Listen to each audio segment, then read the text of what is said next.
예, 질문하십시오. 예.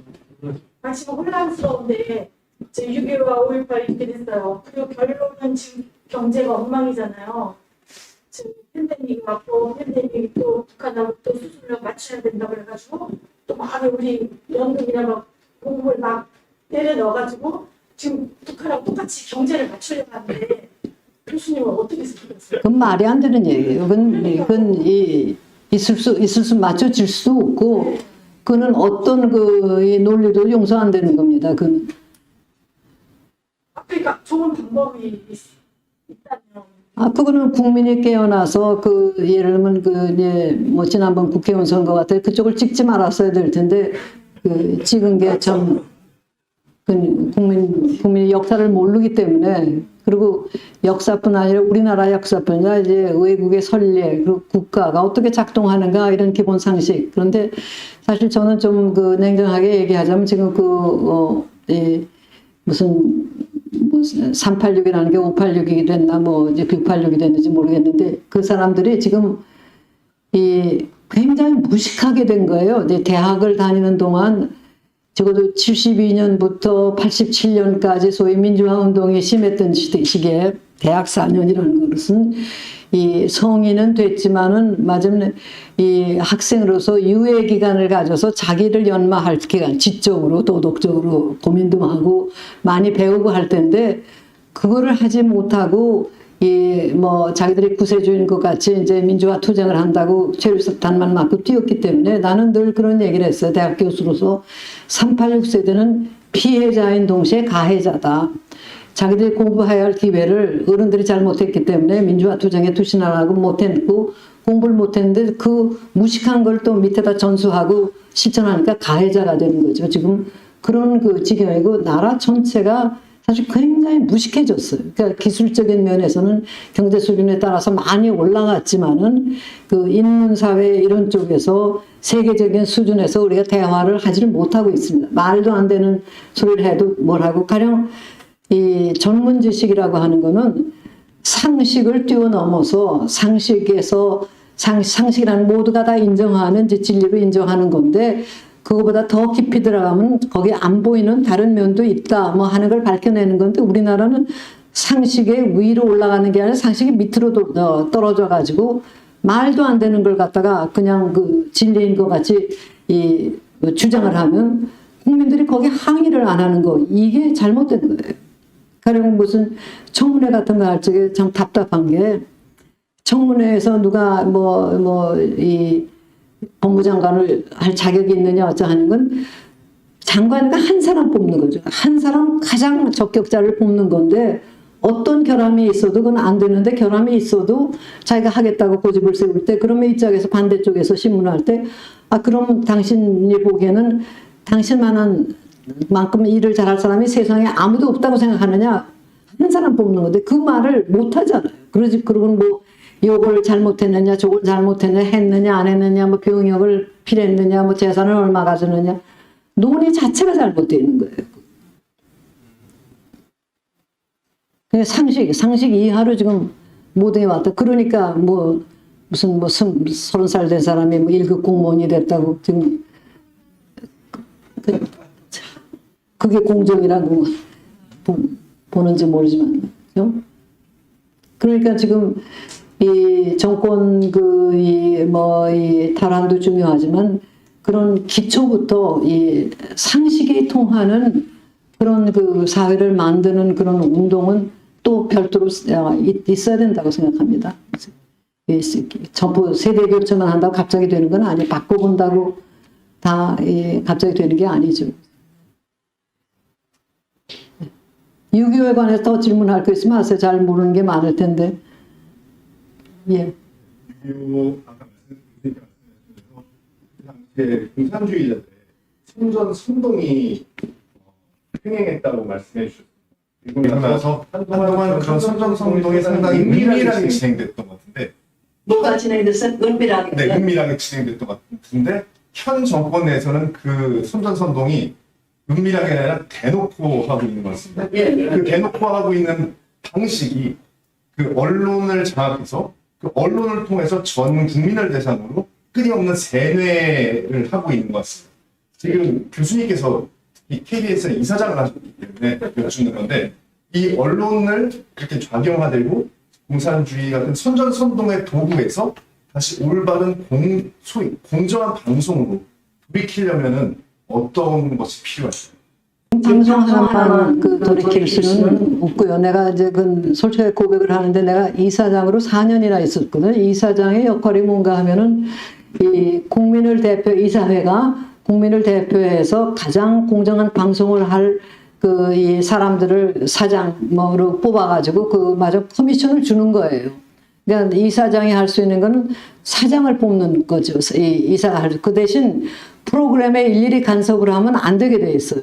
그러니까 사장을 제대로 뽑아서 하는 것으로 이제 역할이 끝나고 그러니까 그러나 이제 간접적으로 물론 이제 영향을 끼칠 수 있어야죠. 그런데 내가 2014년 9월에 벌써 그때 세월호 때문에 이제 그 세월호 보도를 뭘 어떻게 했다고 그래서 본부장이랑 사장 물러나고 이렇게 이제 거기 난리가 난 겸에 내가 이제 1년 남은 이사장 임기를 채우도록 들어갔고 그때 아마 내가 문창극 이 총리 후보자 내치는 걸 보고 내가 그럴 이유가 없다고 뭐 한 게 그게 뭐 이 눈에 띄어서 그런지 갑자기 이제 내가 이사장을 맡게 됐는데 그때 내가 고백을 하지만 나는 그 매체가 교양을 위해서 할 수 있는 게 엄청난 일이잖아요. 그게 그래서 그 가능성을 활용하겠다고 하는데 그 구조가 꼼짝을 못하게 되겠어요. 이렇게 이론적으로 이사장은 내가 사장이었으면 인사권을 가지고 있으니까 할 수가 있는데 이사장은 이제 그게 안 되는 거죠. 그런데 내가 그때 하고 싶었던 게 그때 내가 이사장 되고 1년 있다가 손세일 선생님이라는 분이 이승만과 김구라고 하는 책을 40년 동안 연구를 해서 7권으로 펴냈어요. 개인의 삶서부터 공적인 활동 다 우리나라 독립운동의 두 기둥 상세하게. 그래서 내가 KBS 역사 드라마에 그거를 방영하면 얼마나 좋겠느냐. 정말 인기로 봐도 그렇고 뭐 교육적인 가치로 봐도 그렇고 더할 나위가 없어. 그걸 못했습니다. 사장한테 넌지시 얘기를 하고 몇 번 PD 책임 쪽에도 그렇고 책을 내가 사서 그리고 얼마나 좋은 책인가 리뷰 나온 걸 복사를 해서 수십 부를 돌리고 했는데 KBS가 꿈쩍도 안 해요. 벌써 PD나 기자단이 저쪽에 다 장악이 되어 있어가지고 거짓말을 하도 많이 살포를 해놔서 진실이 드러나는 거를 못 드러나게 하는 그게 있고 거꾸로 뭐 블랙리스트다 하고 역습을 했잖아요. 그 블랙리스트라는 건 말이 안 되게 정부가 지원하는 리스트에서 대놓고 정보를 괴롭히고 하는 사람들은 뭐 줄 필요가 없지 않느냐 했던 그건데 그거를 블랙리스트라고 마치 그 사람들을 뭐 괴롭힌 것 같이 근데 그런 건 아니었거든요. 지금 결국은 밑바닥에 그 세력이 그렇게 형성이 되어 있는 게 맞으면 대한민국 국민이 아니고 자기들이 자해 행위를 한다는 거를 모르고 그짝 선동에 그냥 넘어가 있는 게 지금 큰 문제입니다.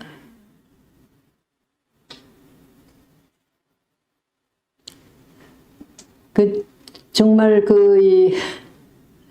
참 안타까운 일이죠. 이게 우선 우리는 대한민국 사람이고 같은 민족이라 하더라도 우선 대한민국 같은 국민끼리 서로 나라를 지키고 해야지 대신 나라가 없는 경우에 어떻게 되느냐 이것부터 생각하는데 그거를 생각을 안 하고 무슨 자기는 고매한 뭐 이상주의자라는 것 같이 그러죠. 그런데 지금 나는 문재인 정권에 대해서 이렇게 비판할 때 그 사람들이 반드시 무슨 사회주의나 공산주의를 간다고 해서 그것 자체만 가지고 비판할 수는 없는 거예요.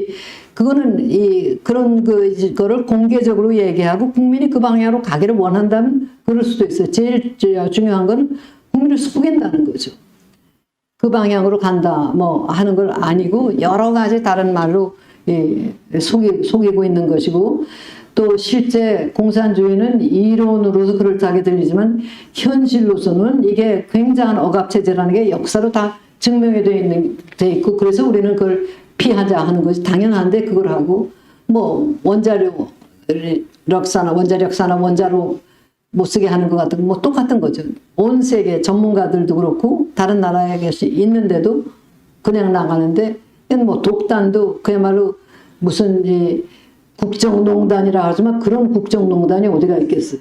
근데 그 사람들은 말을 모두 선점을 해가지고 말 한마디고 독재미화 이승만 하면 이승만에 대해서 뭘 한다면 독재미화 하지 말아라. 뭘 가지고 독재? 이승만이 우리 시대에 그 살았을 때 독재라고 하는 말을 갖다가 한 게 없어. 부정선거를 이 4.19 때 했다는 건 그건 분명한 사실이고 거기에 들고 일어났고 이승만 대통령 자신이 당연히 들고 일어난 젊은 사람을 칭찬을 했어. 불의를 보고 드러나고 국민의식이 만큼 자랐다. 그걸로 끝났어야지 이승만 하야라고 하는 건 나중에 드러났고 그 교수들이 나왔는데 나는 그 교수들이 학생들의 뭐 피해 보답을 한 게 아니라 나라를 망쳤다고 봅니다. 밑에 선거로 금방 3월에 당선된 대통령을 4월에 내쫓는 게 무슨 민주주의의 승건? 민주주의의 승리가 아니죠. 그것이 이제 이 잘못된 선례가 돼서 그 다음부터 계속 그러고 또 이제 그때 그러지 않았으면 군사 정권이 들었었을 이유도 없고 이 절차를 전쟁 중에도 선거를 지켰었는데 선거로 된 대통령을 그렇게 물러나게 한 거는 잘했죠. 부정선거를 바로잡자. 그건 당연한 것이고 잘한 거지만은 그런 거죠. 그러니까 조금씩 그 뉘앙스가 다릅니다. 이게 정치란 건 본래 뭐 여러 가지 복잡한 것 가운데 49사람보다는 51사람한테 더 유리한 쪽을 선택하는 그런 정도지 뭐 이쪽은 아주 절대선이고 저쪽은 절대악이고 그런 경우는 아주 드물거든요. 그러니까 그걸 또 수긍할 줄 알아야지 되고 하는데 그게 안 되면은 항상 엎치락뒤치락 상처만 커지고 그런데 지금 아주 극단으로 지금 나라의 본체를 뒤엎는 일이 벌어졌는데도 국민이 모르고 있다. 이제 깨어나는 거죠. 그러니까 지금은 이제 이미 엎어진 배를 다시 바로 세우는 그런 어려운 작업을 지금 해야 되는 겁니다. 젊은 세대 생각하면 정말 너무 마음이 아프고 살아보지도 못하고 집만 지는 것이 지금 정말 젊은 세대인 것 같아요. 네. 잠시만요. 오늘 그 강의 주제가 불교의 정치와 치유인데요. 지금 교수님께서 좀 계속 말씀해 주셨습니다. 불교의 정치와 자세하게 설명해 주시는데 치유 부분에 대해서 아직까지는 치유가 되는 게 아니에요. 또 선생님 본 사람들이 그들이 다 쓰는 사람은 아니지만 수술을 계속 해주고 있는 지금은 그 상처가 안 좋은데 스스로도 치유할 수 없을 정도로 지금 되어버렸지만 제가 이제 질문드리고 싶은 것처럼 제가 이제 외국에 나가서 외국 나가는 저 중남미 쪽에 가면 헤즈바라는 사람의 제자들이 사회주의를 만들어요. 그렇죠. 유럽 쪽에 있는 사회주의가 있고 스탈린을 중심으로 한 사회주의. 우리나라가 그렇게 지금 현재 정권을 잡고 있는 사람들이 주장하고 있는 그런 사회주의라는 얘기를 조국이라는 사람이 처음으로 받긴 했지만 우리는 공산주의인지 사회주의인지 주체사상이 헷갈리는데 어떤 그 남에 있는 그 사회주의 국가에 있는 사람이 물어봤습니다. 그리고 이제 코리아 사회주의가 됐는데 또 어떠냐 우리도 사회주의인데 그렇게 질문을 했어요. 너가 코리아에 하는 사회주의는 어떤 사회주의냐 코리아는 어떻게 되느냐 그때 제가 저는 이런 공부를 한 적이 없어서 기본적으로 정확하게 이런 사회주의 저런 사회주의 사람들이 뭐 아니야 우리는 여러 사회주의가 우리는 주체사상이 이렇게 이야기할 수도 없고 그래서 제가 어쨌든 뭐 말을 대답을 못했습니다. 하고 늘 우리 이제 한국을 생각하면 그냥 젊은 사람들은 우리하고 생각이 다르고 젊은 사람들은 대부분 오히려 우리 나라에 있는 젊은 사람들은 지금 우리가 쉽게 표현하는 행원처럼 그런 사람들이야. 이제 이들에게 우리가 생각하고 있는 보수라는 생각을 설명을 해서 이들의 생각을 핵심적으로 할 수 있을까 고민을 좀 많이 하고 있는데, 오늘 여기서 이렇게 이 얘기를 듣고 있는 사람들을 보면서 저는 사실 굉장히 기쁘기도 하고 또 좀 희망도 보이기도 하고, 왜냐하면 우리가 4.17 보궐선거를 치러봤지만 바꿔봐야 힘을 못 쓰거든요. 내년에 우리가 대통령을 대선을 해서 대통령이 바뀐다 하더라도 지금과 같은 똑같은 현상이 일어날 거라고 생각합니다. 그리고 또 이들이 또 뺏어가기 위해서 또 많은 공작을 하겠죠. 그럴 때 우리들이 그게 그 보수 우리가 대선을 해서 정권을 혼자 하더라도 치유라는 부분이 이제 그렇게 해서 치유가 이제 제대로 이루어질 수 있을까? 제가 이제 질문하고 싶은 건, 첫째는 우리나라의 사회주의나 공산주의에 됐든 투철산이 됐든 우리나라 저들이 주장하는 거가 다른 나라에는 그게 사회 체계화돼서 때로는 보수주의가 정권을 잡아도 국가를 위해서 하는 거고, 사회주의가 보수 정권을 잡아도 국가를 위해서 하고 있기 때문에 크게 달라지는 건 별로 없는 것 같아요. 국민들 입장에서. 근데 우리나라는 그게 전혀 다른 체제다 보니 그걸 우리가 설사 우리가 다시 정권이 바뀌어서 보수라고 이야기하는 쪽으로 정권이 바뀌다 하더라도 우리가 이걸 치유하고 변화시켜 가기 위해서는 더 많은 상처들이 일어날 텐데, 우리 여기 있는 분들이 그쪽에 주장을 하는 사람들과 만나서 할 때 우리가 저들을 설득할 수 있는, 우리가 나름대로 주장을 정립할 수 있는 뭔가를 우리 교수님께서 간략하지만 정리를 해주면은 굉장히 좀 도움이 되지 않을까. 네, 감사합니다. 아주 참 중요하고 어려운 주문을 하셨는데, 전 그렇게 생각합니다. 지금 아까도 얘기했지만 사회주의라고 하는 건 이상적 사회를 만들겠다고 하는 의도니까 사회주의라는 말 자체가 긍정적으로 받아들여지게끔 돼 있어요, 심리적으로. 근데 제가 경험한 것으로 지금 가장 이상적으로 그 사회주의를 구현하고 있는 나라가 저는 핀란드라고 봅니다. 제가 그 대사를 지냈는데 거기는 마크스라는 이름도 혁명이라는 말도 공산주의라는 것도 없고 한데, 거기는 보면은 그 복지의 하한선을 상당히 높이면서도 이 경쟁의 상한선은 그냥 뚫어놓고 있어요. 그러니까 가장 치열하게 수월한 거, 우수한 거를 추구하는 그런 면에서 그는 열려 있고, 그 대신 가령 이래서 헬싱키의 이제 버스 제도 같은 건 싸면서 잘 돼 있거든요. 근데 그거는 국가가 상당 정도 세금에서 이제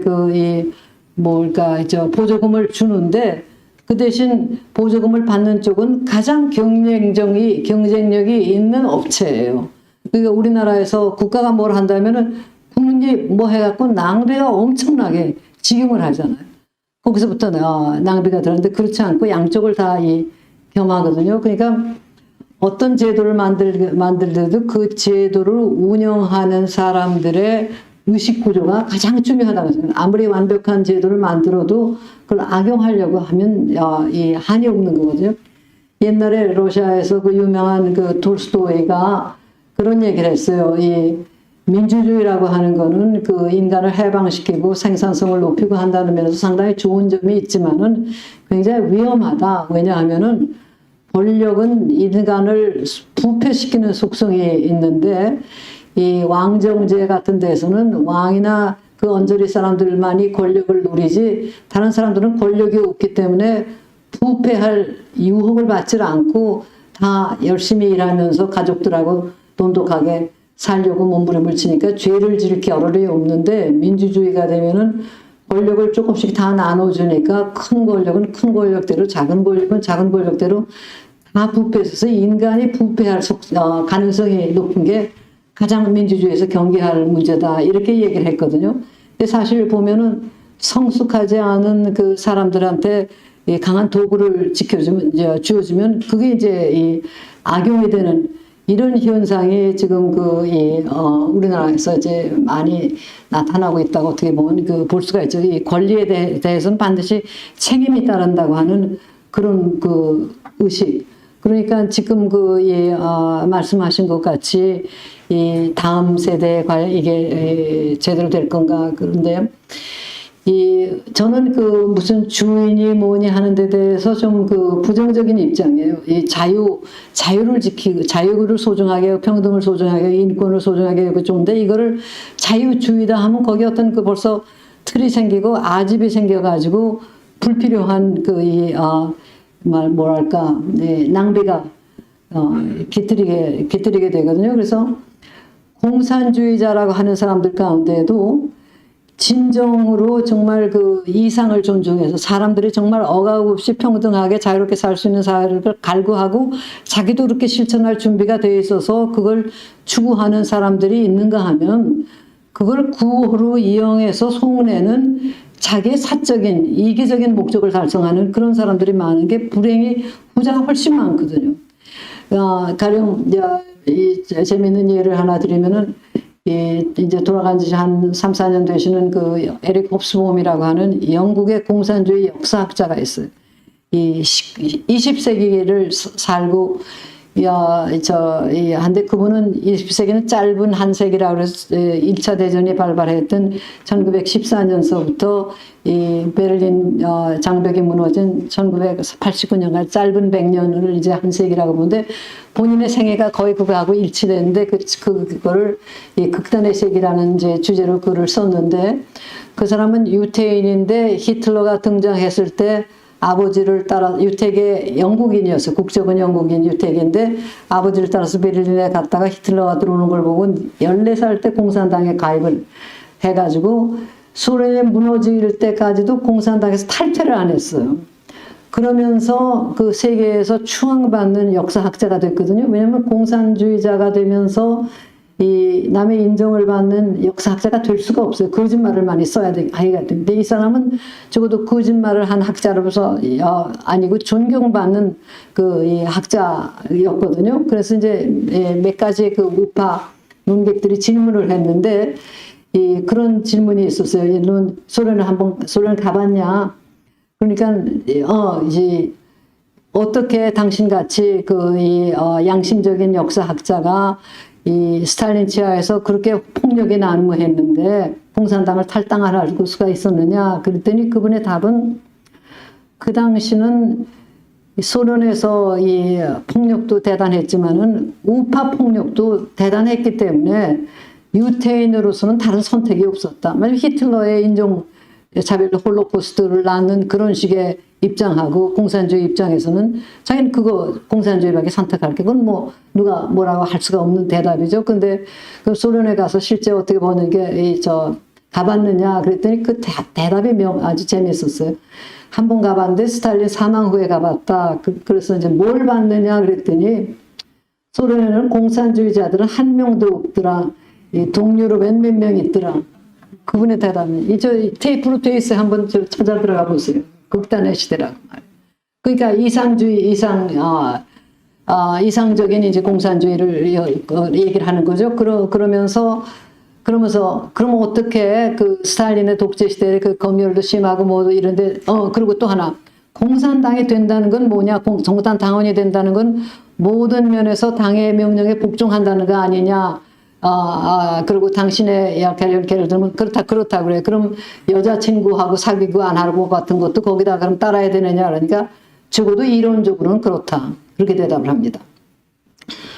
그런데 그러면서도 그러면 당신은 어떻게 현실 공산주의가 그렇게 잘못되고 있다는 걸 알면서 어떻게 책을 그럼 정직하게 썼느냐 그랬더니 그래서 나는 되도록이면 소련에 가서 안 썼다 그러는 게 그러니까 사실로 나온 거 이외에 나 그래서 그 책을 다시 한번 읽어봐야 되겠다 생각을 아직 못했는데 그렇게 대답을 하고 그 다음에 제일 또 나한테 생각하게 만든 게 그러면서도 왜 이 현실 공산주의가 그렇게 잘못되고 있다는 걸 알면서도 왜 탈당을 안 했냐 그랬더니 그분이 말이 그 이상을 믿고 투쟁하다가 죽어간 동료들을 배반할 수가 없어서 탈당을 안 했다 그런 얘기를 합니다. 제가 그래서 여기에 이 비전향 장기수들의 경우를 생각했어요. 옛날 9세대 공산주의자들, 한국의 공산주의자들과에는 그런 굉장히 진정한 정말 이념에 사로잡혀서 헌신적으로 싸운 사람들이 있어요. 근데 지금 우리가 얘기하는 종북, 문재인 유의 이건 공산주의자도 뭣도 아니고 그런 거를 이용을 해서 사익을 추구하는 그런 이 비열한 인간들인데 거기에 우리가 그만 아주 사로잡혀 있는 거죠. 그렇게 저는 봅니다. 그래서 어떤 그 비판을 해도 전 그게 부족하다고 봐요. 그 비판이 부족할 정도로 정말 혐오스러운 그런 걸. 근데 국제사회도 마찬가지였어요. 여러 가지 이제 증거를 보면 가령 루마니아 같은데 공산주의자들은 보면은 그 차우셰스쿠뿐 아니라 그 밑에서 일하던 사람들이 대단히 부패해서 공산주의 시절에서도 부를 누리고 그 떵떵거리는 인간들이 차우셰스쿠가 죽고 나서도 그렇게 사는 사람들이 있고 그런가 하면 일본의 막스주의자들은 비교적 깨끗하고 원칙적인 그런 이 사람들이 있고 그러니까 이 인간됨, 인격, 양심이 있고 없고 그 보편적인 그런 어떤 그 윤리나 그런 거에 충실한가 하는 거하고 또 이념하고는 어떤 때는 같이 가지 않는 수가 오히려 더 많을 수도 있습니다. 그게 항상 같이 가야 되지 늘 이 악용될 소지는 항상 있다고 봅니다. 예. 유교의 또 중요한 당사자 하나가 또 중공인데. 예. 예를 들어서 지금 이제 현재 보면은 최근에 그 시진핑이 한미 원조 관련돼서 지금 아주 중요한 거지. 제가 그 말을 꼭 했어야 되는데 뺐는데 사실 중국이 우리가 그 6.25의 그 아웃라인은 바로 3일 만에 서울이 점령당했다가 인천 상륙으로 9월 말에 다시 이제 우리가 찾았다가 그 다음에 이제 일사후퇴로 다시 내려갔다가 그렇게 되는데 이제 이 일사후퇴 직전에 아까 말했듯이 압록강 유변까지 갔다가 중국 때문에 우리가 밀려났거든요. 그러니까 우리 통일을 가로막은 세력이 바로 중국입니다.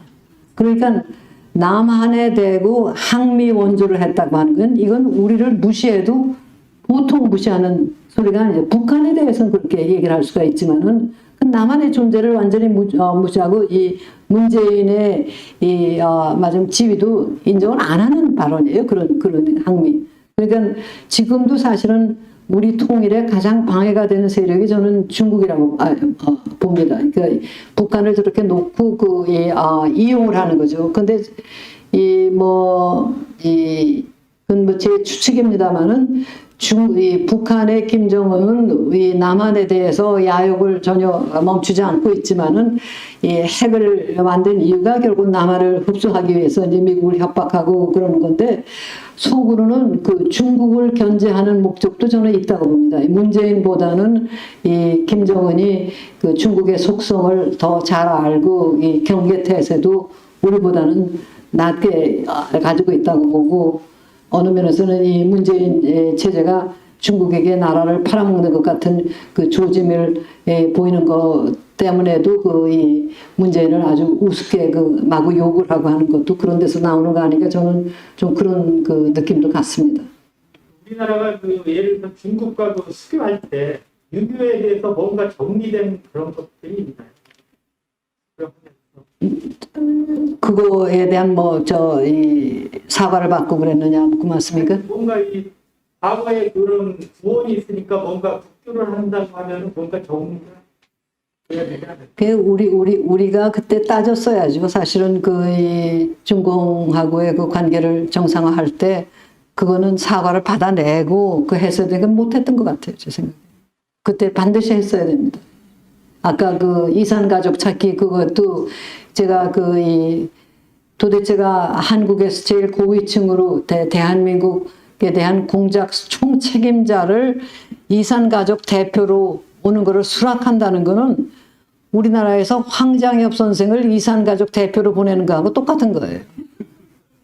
그 짝에서 받겠습니까? 이건 우리나라에서 이건 절대로 해서는 안 된다. 그래서 저는 그때부터 이 대북 포용 정책은 지금 잘못 돌아가나 그때 벌써 느꼈습니다. 그러니까 무슨 정치인들이 자기 출세하고 싶어서 통일지상주의가 이제 정치 뭐 유행같이 되니까 어떻게든지 김정은 만나서 사진 한 번 찍으면 자기가 출세한다 뭐 이런 식으로 돼가지고 나라가 무슨 꼴이 되는가를 생각 안 하고 저쪽에 요구하는 걸 다 들어주기 시작하니까 지금 이 꼴이 된 거라고 저는 그렇게 봅니다. 그 시간이 많이 지났는데요. 제가 마지막 질문을 드리려고 합니다.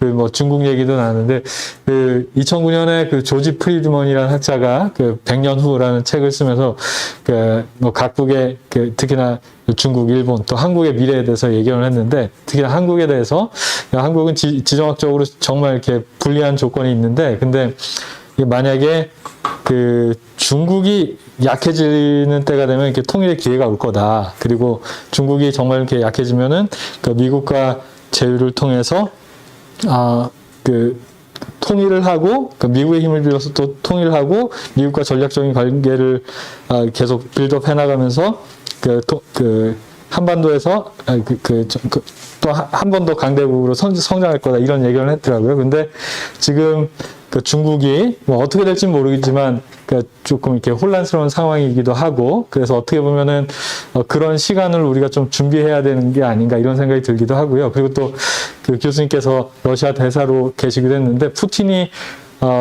뭐 지난 10년 동안 상당히 좀 조용했던 것 같아요. 상대적으로는. 근데 뭐 저희 대한민국이 통일하기 위해서는 또 이렇게 더 발전해 나가기 위해서는 사실 그 강대국들 사이의 역학관계가 참 가장 중요한 이슈인 것 같은데 중국 그리고 러시아의 상황을 고려할 때 물론 지금 문재인 정권 때문에 참 어처구니 없는 상황을 지나가고 있지만 근데 이것도 어떻게 보면 하나의 또 기회라고 생각합니다. 그래서 되게 반가운 거는 20대 청년들이 정신을 차리고 있더라고요. 문재인 대통령의 지극한 그 공로라고 생각합니다. 정말로 상당히 이렇게 어떤 면에서 이렇게 긍정적인 사인인 것 같기도 한데요.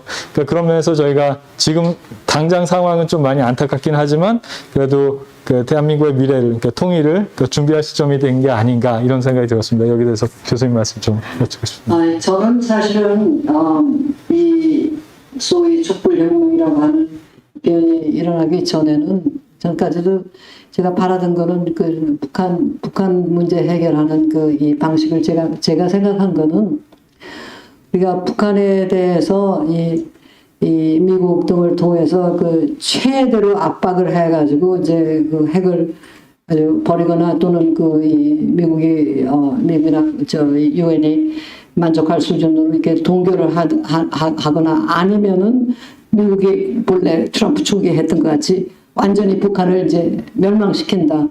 이런 식에서 압력을 넣는 동시에 뒤로 그 대신 그 조건을 들어주면은 엄청난 그 경제적인 지원을 일본, 우리 미국이 중심이 돼서 전 세계에서 받아내서 경제적으로 살아날 수 있게 도와주고 이 북한의 지도부 지금 이 지도부가 살 수 있는 이 공간을 열어준다. 나는 그렇게 해서 맞으면 소련 해체식의 수법을 쓰는 게 우리 민족에게 가장 이로운 방법이라고 생각을 했어요. 최대의 압력을 넣거나 아니면 우리가 그거에 굴복을 해서 핵을 포기하면 그 대신 우리는 정말 우리 동포를 돕기 위해서 미국이나 일본이나 다른 나라한테 설득을 해서 되도록이면 많은 것을 지원해 주도록 이렇게 해야지 길게 봤을 적에 우리 민족 양쪽이 다 살 수 있는 길이고 또 그렇게 하면은 이 중국이나 러시아도 반대할 명분이 없단 말이에요. 이 북한을 친다는 게 아니고 그러면 또 미국의 입장에서 볼 때는 군사적으로 강적으로 문제 해결하는 것보다는 이게 훨씬 더 싼 방법이고 이 미국의 위상을 봐서도 좋고 그래서 오바마 행정부 일부에서는 그거에 대한 약간 솔깃한 것이 없지는 않았어요. 러시아가 결국 그렇게 됐던 것이 그 막강한 핵무기를 쓰질 않고 고르바초프가 스스로 해체됐지 않습니까? 그 이유 중에 하나는 집권 세력을 교체를 안 했기 때문에 됐던 거예요. 도덕적으로 생각하면 지금 죄악이 많은 무슨 김정은이니 이런 사람 저기가 어떻게 무사할 수가 있느냐 하지만 이 인적 교체가 있다고 할 적엔 그건 죽기야 말기 하고 싸웁니다. 그 권력을 가진 사람. 그렇게 해서 그거를 해체한 다음에는 자연스럽게 구세력은 도태가 되게 돼 있어요. 이 체제가 풀리면.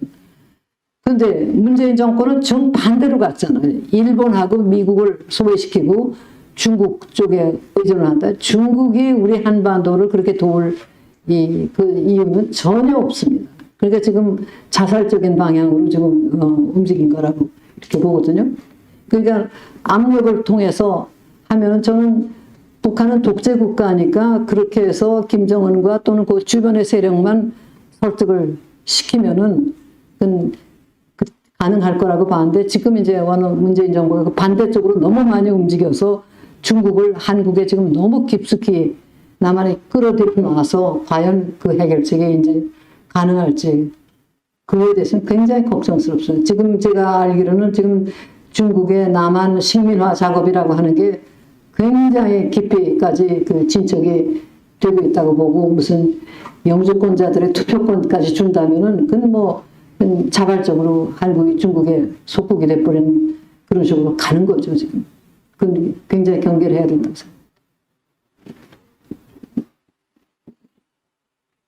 생각합니다. 그럼 긴 기간 동안 감사합니다.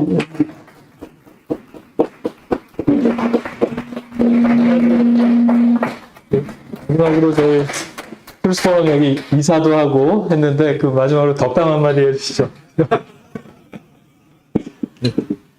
여러분들 정말 우선 건강 잘 지키시고 아까 얘기했듯이 그 소셜 미디어의 해악이랄까 하는 거를 경고하는 다큐멘터리가 하나 나와서 저 소셜 딜레마라고 넷플릭스에 들어가면 지금 나오더라고 우리말로도 되는데 한번 꼭 볼만합니다. 지금 그 인공지능의 편리함도 있지만 그거의 이 해악이라는 것이 얼마나 클지. 그래서 지금 사실 자칫 잘못하면은 인간이 인공지능에게 지배를 당하는 그 시간이 우리가 생각한 것보다 굉장히 빨리 올 것 같은 그런 그 걱정이 됩니다. 이런 속에서 우리가 그나마 참 나라를 잘 지켜야 되니까 이 방에도 뭐 좋은 책들이 있는데 정말 좋은 책을 많이 읽도록 어떻게든지 여러분들 주변 젊은 분들에게 광고를 해주기 바랍니다. 그래서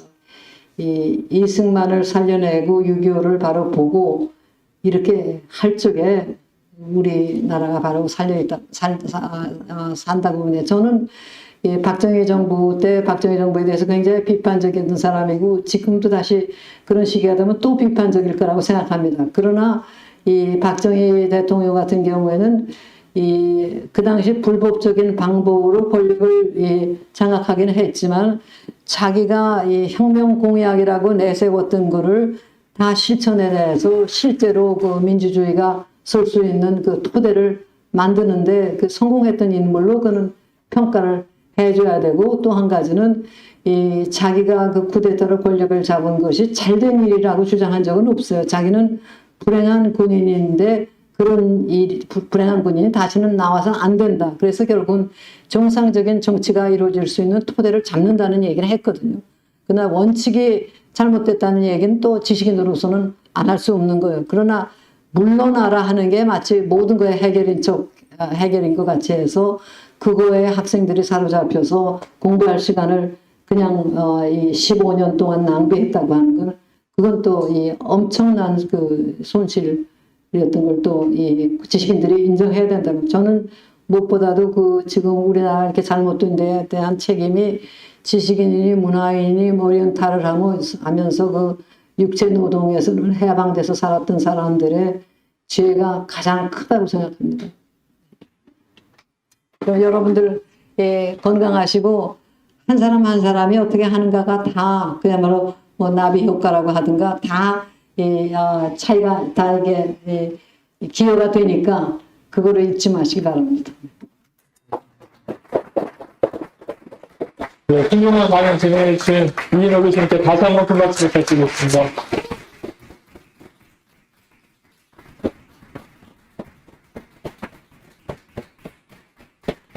제가 강연을 들을 때마다 느끼지만 정말 이게 한 말씀 한 말씀이 이게 정말 이렇게 그냥 받아 적으면 이렇게 책이 될 것 같은 정말 이렇게 귀한 강연이었습니다.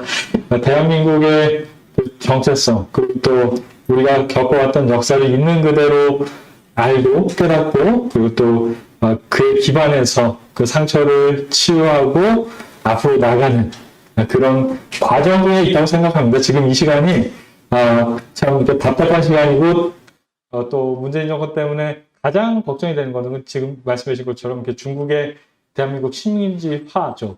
사실 정말 무섭게 진행이 되어 왔습니다. 제가 한 말씀 드리면은 2000년대 초반까지, 중반까지, 그 베이징 올림픽 이전까지 한국에 유학 온 중국인 학생들 같은 경우에는 한국에 대한 기본적인 어떤 그 경외감, 존경심 이런 게 있었어요. 그런데 이 최근에 온 친구들은 서울대 유학 온 친구들도 서울대 우습게 합니다. 왜 그런지 아세요? 들어오는 친구들 많은 다 그런 건 아니지만 한국에서 사업하시는 분들이 그러니까 중국에서 고위 관료분들 자제들을 어떻게든 이렇게 서울대에 연결시켜서 이렇게 입학시킨 케이스들이 생각보다 되게 많아요. 그러니까 그렇게 들어오면은 그 친구들이 서울대를 어떻게 알겠어요. 그리고 또 실제로 그러니까 중국에서 좋은 대학 못 간 친구들이 밖으로 밀려 나오는 케이스들이 그 이후에 상당히 많아졌습니다. 2000 올림픽 이후에. 그리고 이 친구들이 그러니까 중국 대사관하고 상당히 긴밀하게 활동을 해요. 그리고 이 친구들은 애국심인데 그게 사실은 결국에는 통일전선 전술의 수단이 되는 거죠. 그래서 근데 이 친구들이 또 아주 좋은 천병이 될 수도 있습니다. 왜냐하면은 중국 밖에 나와 있기 때문에 어쨌거나 진실에 자꾸 노출이 되거든요. 그러면서 또 자연스럽게 생각이 바뀌는 친구들도 되게 많습니다. 그래서 갈등하는 친구들도 많은데 어쨌거나 이런 도전들이 있는데 그러니까 대한민국 존재 자체는 사실 이렇게 6.25 전쟁도 그랬지만 사실 존재 자체가 기적이었고 여기까지 온 것 자체가 기적이었던 것 같아요. 그렇기 때문에 우리가 있는 현실을 그대로 직면하고 또 기도하면서 나가면 또 다른 기적들이 계속되지 않을까. 이것이 대한민국의 운명이 아닐까. 공산주의라는 거짓과 싸워내고 이겨서 세워진 그리고 또 유럽이 사회민주주의, 복지국가라는 사실 이렇게 허상에 빠져서 사실은 덴마크 말씀해 주셨는데 핀란드 말씀해 주셨는데 핀란드 인구가 얼마 되는 줄 아세요? 500만입니다. 서울 반입니다. 그리고 노키아가 국가 재정의 거의 80%, 70% 뭐 이렇게 차지합니다. 그런 나라들은 사회민주주의 어느 정도 복지국가 어느 정도 할 수 있는 배경이 되기도 하죠. 그런데 복지국가의 허상을 가장 단적으로 지적한 말씀이 제가 알기로는 박정희 대통령께서 하신 말씀. 하늘은 스스로 돕는 자가 돕는다. 자주정신인 것 같아요. 자주정신이 없으면 복지국가를 하더라도 자주정신이 없으면 국가는 계속 내려갈 수밖에 없거든요. 그러니까 복지를 하더라도 자주정신에 기반해서 또 복지를 해야지 이게 성장이 나가는 건데 그래서 대한민국의 건국과 성장은 사회주의라는 그러니까 거짓과 싸워 이겨서 쟁취한 역사인 것 같아요. 그래서 지금 대한민국의 도전, 민족적 감성에 빠져 있는 사회주의자들이 권력을 잡았죠. 이 도전, 극복해야 나갈 것이고 또한 중국 특색 사회주의를 무기로 해서 사실 마오이즘이고 중화사상인데 중국 특색 사회주의의 도전을 양면으로 받고 있습니다. 또 북한의 북조선식 사회주의 주체사상의 도전을 저희가 이렇게 삼겹으로 지금 받고 있는 거죠. 그래서 사실은 나라 상황이 되게 어렵지만 이것 또한 기회로 만들고 극복해 나갈 수 있다고 믿습니다. 저 그렇게 믿으려고 합니다. 그리고 계속 목소리 내고 그랬기 때문에 트루스포럼 시작했고 지난 4년 동안 여기까지 왔습니다. 여기까지 와서 이제 저희 이렇게 참 이렇게 좋은 사무실을 얻게 되는데요. 저희 여기서 오늘 이노 교수님 모시고 정말 좋은 강연들 진행하는데 앞으로도 계속 좋은 강연들 진행하고 교류하고 또 대한민국의 미래를 소통하는 그런 자리가 됐으면 합니다. 그리고 이노 교수님 다음에도 또 부탁드리겠습니다. 감사합니다. 그러면